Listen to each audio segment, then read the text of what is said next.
Hello everyone, I'm Alexei Shinkarenko, coordinator of the Chemical Propulsion Laboratory of the University of Brasilia. I'm pleased to announce the release of our new documentary series on SARA-V3 project. This series documents the complete cycle of a 3D printed rocket engine development, from the first scratch to the final experimental testing. While some sensitive topics of the design and fabrication will be outside of this discussion, many details rarely published in academic literature will be revealed here. The series is divided into 3 parts. Episode 1 covers the overall design decisions and the physics of the engine. Episode 2 is about CFD simulation and the manufacturing process.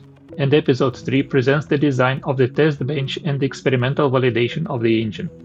This is an educational, non-commercial video made possible by the support of CNPq and the Brazilian Space Agency. I invite you to watch the first episode by the end of this week on the YouTube channel of the Chemical Propulsion Laboratory of the University of Brasilia. Thank you.